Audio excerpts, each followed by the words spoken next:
ಸೇವಿಸಿ ಹೋದ್ರಂತಂದ್ರೆ ಅದು ಪುಣ್ಯ ಬರ್ತದ. ನೀ ಹಾಕುವಂಥ ಅನ್ನದಾನದಿಂದ ಎಷ್ಟು ಜನ ಈ ಊರಾಗ ಪ್ರತಿನಿತ್ಯ ಒಂದೊಂದು ದಿನ ಅನ್ನದಾನ ಮಾಡಕತ್ತೀರಿ. ಇದು ಪುಣ್ಯದ ಮಾರ್ಗ, ಪುಣ್ಯದ ಮಾರ್ಗ. ಅದಕ್ಕೆ ವಿವೇಕ ಬರಬೇಕಾಗಿತ್ತಂದ್ರ ವಿವೇಕ, ವೈರಾಗ್ಯ, ಶಮ, ದಮ, ಉಪರತಿ, ತಿತಿಕ್ಷಾ, ಶ್ರದ್ಧಾ, ಸಮಾಧಾನ, ಆ ಮೋಕ್ಷ ಸ್ಥಿತಿಗೆ ಹೋಗ್ಬೇಕಾಗಿತ್ತಂದ್ರ ಪುಣ್ಯವೇ ಮೊದಲು. ನಮ್ಮ ಮಲ ವಿಕ್ಷೇಪ ದ್ವೇಷಗಳಿರ್ತಾವ ಅಂದ್ರೆ ಪಾಪ, ಎಲ್ಲಿ ಹೋದ್ರೂ ಸಮಾಧಾನ ಆಗುದಿಲ್ಲ, ಶಾಂತಿ ಇರುವುದಿಲ್ಲ, ನೆಮ್ಮದಿ ಇರಂಗಿಲ್ಲ, ಮನಸ್ಸು ಚಂಚಲವಾಗಿರ್ತದ. ಪಕ್ಕ ತಿಳ್ಕೊ, ಪಾಪ ತುಂಬ್ಯಾರ ಅಂತ ತಿಳ್ಕೋಬೇಕು.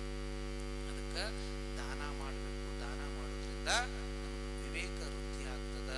ಯೇಷಾಂ ನ ವಿದ್ಯಾ ನ ತಪೋ ನ ದಾನಂ ನ ಜ್ಞಾನಂ ಗುಣಂ ನ ಗುಣಂ ನ ಶೀಲಂ ನ ಧರ್ಮ.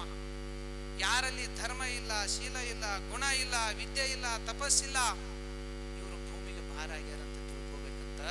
ಅದಕ್ಕೆ ಏನು ಮಾಡ್ಬೇಕಂದ್ರೆ ಮನುಷ್ಯ ಜನ್ಮ ಬಹಳ ಶ್ರೇಷ್ಠ ಜನ್ಮ. ಇದನ್ನು ಸಾರ್ಥಕ ಮಾಡ್ಕೊಳ್ಬೇಕು.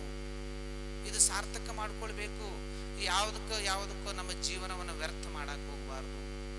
ಭಗವಂತ ಕೊಟ್ಟಂತ ಈ ವಾಣಿಯಿಂದ ತಪಸ್ಸು ಮಾಡಬೇಕು ವಿನಃ ಇದ್ರೊಳಗೆ ಗುಟ್ಕ ತಿನ್ನಕ್ ಹೋಗ್ಬಾರ್ದು, ಬಾಯ ಗುಟ್ಕ ಹಾಕಕ್ ಹೋಗ್ಬಾರ್ದು, ಸಿಗರೇಟ್ ಇಡಾಕ್ ಹೋಗ್ಬಾರ್ದು, ಬಾಯೊಳಗ ಸೆರೆ ಕುಡಿಬಾರ್ದು. ಮಂತ್ರ ನುಡಿ, ಚಲೋ ಮಾತಾಡು, ಪುಣ್ಯ ಬರ್ತದ. ಇದನ್ನ ಮಾಡಕ್ ಹೋಗ್ಬೇಡ್ರಿ.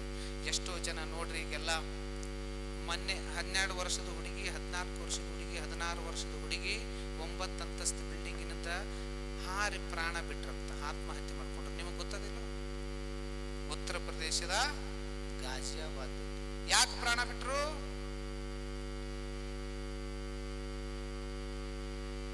Caribbean games, online games, aviator games, PUBG, IPL betting, ಎಲ್ಲ ಬೆಟ್ಟಿಂಗ್ ಮಾಡಿ ಮಾಡಿ ಆನ್ಲೈನ್ದೊಳಗ ಸಾಲ ಮಾಡಿ ಮಾಡಿ ಮಾಡಿ ಎಷ್ಟೋ ಜನ ಸುಸೈಡ್ ಮಾಡ್ಕೊಂಡಾರ. ಎಷ್ಟೋ ಜನ ಊರು ಬಿಟ್ಟು ಹೋಗ್ಯಾರ. ಎಷ್ಟೋ ಜನ ಸಾಲ ಮಾಡಿದ್ದು ತೀರ್ಸಕ ತಂದೆ ತಾಯಿನ ಕೊಲೆ ಮಾಡ್ಯಾರ.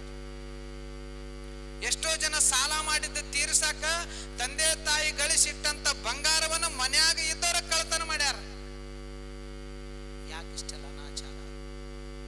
ಯಾಕಿಷ್ಟೆಲ್ಲ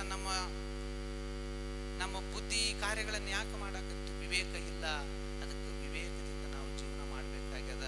ಜಗತ್ತಿಗೆ ಮೋಸ ಮಾಡೋದು ಬೇಕಾಗಿಲ್ಲ.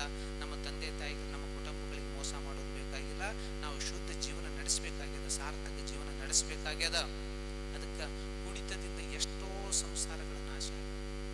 ಕುಡಿತದಿಂದ ಎಷ್ಟೋ ಸಂಸಾರಗಳ ನಾಶ ಆಗ್ಯಾವು. ಯಾವುದರಿಂದ ನಮ್ಮ ಸಮಾಜಕ್ಕೆ, ನಮ್ಮ ಮನೆಗೆ ತ್ರಾಸ ಆಗ್ತದಂತ ಕಾರ್ಯಗಳನ್ನು ನಾವು ಮಾಡಬಾರ್ದು. ಆದ್ರೆ ಮನುಷ್ಯ ವಿವೇಕವಿರ್ಲಾರ್ದ, ವಿಚಾರ ಇರ್ಲಾರ್ದ ಮಾಡ್ತಾನ. ಬಹಳ ಬುದ್ಧಿವಂತ ಅನಿಸ್ಕೊಂಡಾನ, ಬಹಳ ಸಿಟ್ಟಾಗಿ. ನಿಮಗೆ ಗೊತ್ತದಲ್ಲ, ನಾವು ನೋಡ್ರಿ ಎಷ್ಟು ಫಾಸ್ಟ್ ಅದೀವಂತಂದ್ರ ನಮಗ್ ಬೇಕಾದಂತ ಊಟವನ್ನ ನಾವು ಕುಂತಲ್ಲೇ ತರಿಸ್ಕೊಳ್ಬಹುದು. ಕ್ಷಣದೊಳಗ ನಿಮ್ಗೆ ಬ್ಲಿಂಕ್ ಇಟ್ ಅಂತ ಒಂದು ಆ್ಯಪ್ ಅದ. ಸಿಟಿಯೊಳಗ ಬ್ಲಿಂಕ್ ಅಂದ್ರೆ ಕಣ್ಣು ಮುಚ್ಚಿ ಕಣ್ಣು ತೆರೆಯೋದ್ರೊಳಗ ನಮ್ಮ ಮುಂದೆ ನಮ್ಮ ಇಷ್ಟಪಟ್ಟಂತ ಪದಾರ್ಥ ಬಂದ್ಬಿಡ್ತದ. ರ್ಯಾಪಿಡೋ, ಓಲಾ, ನಾವು ಎಲ್ಲಿಗೆ ಹೋಗ್ಬೇಕು ಒಂದು ಲೊಕೇಶನ್ ಕಳಿಸಿದ್ರೆ ಸಾಕು, ಕಾರ್ ಬಂದು 2 ವೀಲರ್ ಬೇಕು, 4 ವೀಲರ್ ಬೇಕು, ಯಾವ ಗಾಡಿ ಬೇಕು ಅದು ಬಂದು ಮುಂದೆ ನಿಂದಿರ್ತದ. ಝೊಮ್ಯಾಟೊ, ಏನ್ ಪಿಜ್ಜಾ ಬೇಕೋ, ಬರ್ಗರ್ ಬೇಕೋ, ಏನ್ ಬೇಕು ಎಲ್ಲ ಪಾನಿಪೂರಿ ಸಹಿತ ಬಂದು ಮುಂದೆ ಕೂತ್ ಬಿಡ್ತದ. ಅಷ್ಟು ಫಾಸ್ಟ್ ಅದಿ. ಆದ್ರ ಆಚರಣೆಯೊಳಗೆ ಭಾಳ ಕೆಳಗಿದೆ. ಭಾಳ ವಿದ್ಯಾವಂತರಾಗಿರ್ಬೋದು, ಚಲೋ ಬಟ್ಟೆ, ಚಲೋ ಮನೆಗಳು, ಭಾಳ ಆಕಾಶದ ಹತ್ರ ಮನೆ ಕಟ್ಟಿ ಮನಸ್ಸು ಮಾತ್ರ ಭಾಳ ಸಣ್ಣದೈತಿ. ಅದಕ್ಕೆ ವಿಚಾರ ಮಾಡ್ರಿ. ಜಗತ್ತಿಗೆ ಮೋಸ ಮಾಡಬಾರ್ದು. ಜಗತ್ತಿಗೆ ಮೋಸ ಮಾಡೋದ್ರಿಂದ ದೊಡ್ಡವರಾಗಲಿಕ್ಕೆ ಸಾಧ್ಯ ಇಲ್ಲ. ಆತ್ಮತೃಪ್ತಿಯಿಂದ ಬದುಕಬೇಕಾಗ್ಯದ. ಭೂಮಿಗೆ ಭಾರ ಆಗಿ ಬದುಕಬಾರದು. ದುಶ್ಚಟಗಳನ್ನ ಮಾಡಬಾರದು. ಬುದ್ಧಿವಂತಿಕೆಯನ್ನ ಜಗತ್ತನ್ನು ಸುಂದರಗೊಳಿಸುವುದಕ್ಕಾಗಿ ಬಳಸಿಕೊಳ್ಳಬೇಕೇ ವಿನಃ ಜಗತ್ತನ್ನ ನಾಶ ಮಾಡಾಕ ನಾವು ಬಳಸ್ಕೋಬಾರ್ದು.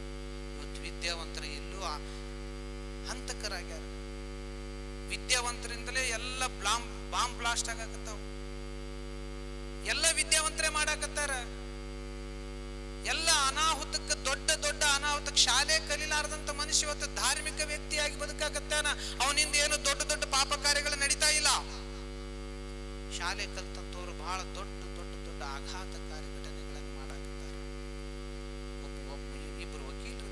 ಕಾರ್ನ್ಯಾಗ ಬಿಟ್ಟಿದ್ರಂತ, ಫುಲ್ ಟೈಟ್ ಆಗಿ ಬಿಟ್ಟಿದ್ರಂತ. ಇಬ್ರು ವಕೀಲರು ಯಾರು ಕುಡಿದು ಹೊಂಟಿದ್ರು, ಕಾರ್ ಡ್ರೈವಿಂಗ್ ಮಾಡಾಕತ್ತಿದ್ರು. ಟ್ರಾಫಿಕ್ ಪೊಲೀಸ್ ಮಧ್ಯ ಪರೀಕ್ಷೆ ಮಾಡಾಕತ್ತಿದ್, ಯಾರು ಕುಡಿದು ಬರ್ತಾರಂತ ಚೆಕ್ ಮಾಡಾಕತ್ತಿದ್ದ. ಮುಂದೆ 4 ಗಾಡಿ ಇದ್ದವು, ಅವ್ ಚೆಕ್ ಮಾಡಿ ಮಾಡಿ ಮಾಡಿ ಬಿಡ್ತಿದ್ದ.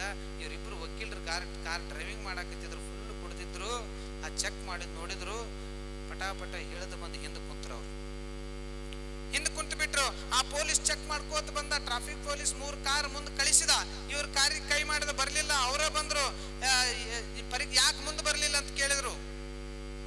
ಇಲ್ಲಿ ಯಾಕೆ ನಿಂದ್ರಿಸಿರಿ, ಮುಂದೆ ಯಾಕೆ ಬರ್ಲಿಲ್ಲ ಅಂತ ಕೇಳಿದಾಗ, ಇಲ್ರಿ ನೀವು ನಿಮ್ಮನ್ನ ನೋಡಿ ನಮ್ಮ ಡ್ರೈವರ್ ಓಡಿ ಹೋದ ಅಂತ ಹೇಳಿದ್ರು. ಏನು ಪೊಲೀಸನ್ ನೋಡಿದ, ನಮ್ಮ ಡ್ರೈವರ್ ಓಡಿ ಹೋಗ್ಯಾನ, ಹಿಂದೆ ಟ್ರಾಫಿಕ್ ಆಗ್ಯಾಕತ್ತದ, ನಿಮ್ಮ ಗಾಡಿ ತೆಗಿಬೇಕಾಗ್ಯದ, ಕರೀರಿ ನಿಮ್ಮ ಡ್ರೈವರ್ ಅಂದ್ರ, ಇಲ್ಲ ನಮ್ಮ ಡ್ರೈವರ್ ಕುಡ್ದಿದ್ನೋ ಏನೋ ಗೊತ್ತಿಲ್ಲ, ಅವ ಓಡಿ ಹೋಗ್ಯಾನ, ಅವ ಡ್ರೈವಿಂಗ್ ಮಾಡಂಗಿಲ್ಲ ಅಂತ, ನೀವರ ಬಂದು ಡ್ರೈವ್ ಮಾಡ್ಕೊಂಡು ಹೋಗ್ಬರ್ರಿ ಅಂತೇಳಿ ಕೇಳಿದಂತ ಟ್ರಾಫಿಕ್ ಪೊಲೀಸರು, ನಾವು ಅಂತ ತಪ್ಪು ಕೆಲಸ ಮಾಡಂಗಿಲ್ಲ, ನಾವು ವಕೀಲರದೀವಿ, ಕುಡಿದು ಗಾಡಿ ಓಡಿಸಂಗಿಲ್ಲ ಅಂದ್ರಂತ. ಎಷ್ಟು ಹುಷಾರದ ವಕೀಲ್, ಬಹಳ ಬುದ್ಧಿವಂತರು ಇರ್ತಾರ. ಟ್ರಾಫಿಕ್ ಪೊಲೀಸ್ ಇಂದ ತಪ್ಪಿಸ್ಕೊಂಡ್ರು, ನಾವು ಗಾಡಿ ಹೊಡೆಯಂಗಿಲ್ಲ ಅಂತಂದ್ರು. ನಮ್ಮ ಡ್ರೈವರ್ ನಿಮ್ಮ ನೋಡಿ ಓಡಿ ಹೋಗ್ಯಾನ, ಅವ್ನು ಕುಡ್ದಿದ್ ನಮಗ್ ಗೊತ್ತಿಲ್ಲ ಅಂತಂದ್ರು. ಆಯ್ತು, ಹಿಂದೆ ಟ್ರಾಫಿಕ್ ಆಗ್ತದ ಅಂತೇಳಿ ಟ್ರಾಫಿಕ್ ಪೊಲೀಸರು ಅವರ ಕಾರ್ ಒಳಗೆ ಹತ್ತಿ ಮನಿವರೆಗೂ ಡ್ರಾಪ್ ಮಾಡಿದ್ರು. ಮನಿ ಒಂದಿಷ್ಟು ದೂರ ಇತ್ತು. ಇವ್ರಿಗೆ ಬಿಟ್ರು, ಕಂಪೌಂಡ್ ಹೊರಗೆ ಬಿಟ್ರು. ಕಂಪೌಂಡ್ ಒಳಗೆ ಕಾರ್ ಹಾಕ್ಬೇಕಾಗಿತ್ತು. ಅವ್ರು ಇಳಿದು ಹೋಗಿಬಿಟ್ರು ಗಾಡಿ ತಗೊಂಡು.